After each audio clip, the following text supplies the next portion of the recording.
ओम नमो भगवते वासुदेवाय।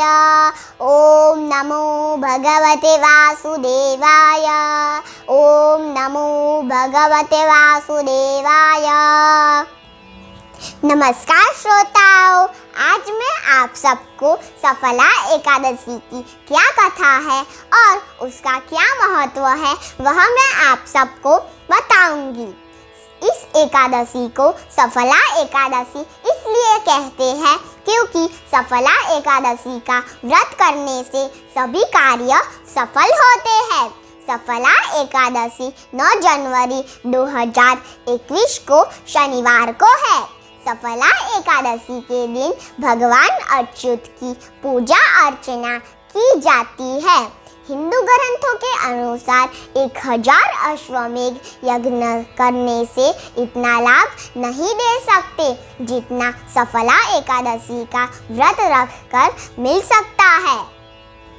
अब मैं आप सबको सफला एकादशी की पौराणिक कथा बताऊंगी। चंपावती नगरी में एक महिष्मान नाम का राजा राज करता था। उसके 4 पुत्र थे। उनमें से एक लुम्पक नाम का बड़ा पुत्र था। वह बड़ा महापापी था। उसने बुरे कामों में अपने पिताश्री का धन नष्ट किया करता था और सदैव ही देव और ब्राह्मणों की निंदा किया करता था। जब राजा को अपने बड़े पुत्र लुम्पक के ऐसे कुकर्मों का पता चला, फिर राजा ने लुम्पक को अपने राज्य से बाहर निकाल दिया। फिर लुम्पक सोचने लगा कि मैं कहाँ जाऊँ और क्या करूँ। अंत में उसने चोरी करने का निश्चय किया। दिन में वह वन में रहता और रात को अपने पिताश्री की नगरी में चोरी करता था और प्रजा को तंग किया करता था और मारने का कुकर्म करता था। कुछ समय की बात, वन में एक विशाल पीपलों का वृक्ष था। प्रजा उस वृक्ष की भगवान के समान पूजा करते थे और उस वृक्ष के नीचे वह महापापी लुम्पक रहा करता था। एक दिन जब सूर्योदय होते होते लुम्पक मूर्छित हो गया। दूसरे दिन एकादशी को मध्याह्न के समय सूर्य की गर्मी पाकर उसकी मूर्छा दूर हो गई। गिरते पड़ते वह भोजन की तलाश में गया, परंतु उसे कुछ भोजन नहीं मिला। फिर थक कर वह पेड़ों के नीचे फल गिरे हुए थे, वह फल लेकर उस वृक्ष के नीचे फिर से चला आया और उसी समय भगवान सूर्य अस्त हो चुके थे। फिर लुम्पक ने भगवान को कहा कि हे भगवान, अब ये फल आपको ही अर्पण है, अब आप ही तृप्त हो जाइए। कल रात दुख के कारण नींद नहीं आई थी उसे।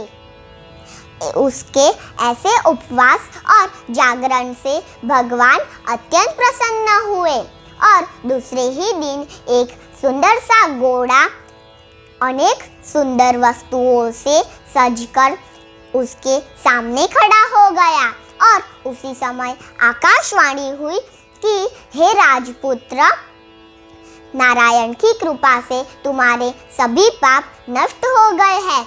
अब तुम अपने पिताश्री के पास राज्य प्राप्त करो। ऐसी आकाशवाणी सुनकर वह अत्यंत प्रसन्न हुआ और अपने दिव्य वस्त्र धारण कर भगवान आपकी जय हो कहकर अपने पिताश्री के पास फिर से लौटा आया। फिर उसके पिताश्री उसे देखकर अत्यंत प्रसन्न हुए और उसे समस्त राज्य का भार सौंप दिया और वन का रास्ता ले लिया। अब लुम्पक शास्त्र के अनुसार राज्य करने लगा और उसकी पत्नी और उसके पुत्र आदि सारा कुटुंब भगवान नारायण का भक्त हो गया। वृद्ध होने पर वह भी अपने पुत्र को यह राज्य का भार सौंपकर अपने पिताश्री के पास वन में भक्ति करने के लिए चला गया और अंत में वह वैकुंठ को प्राप्त हुआ। अतः जो सफला एकादशी का व्रत करता है उस मनुष्य को अंत में मुक्ति मिलती है।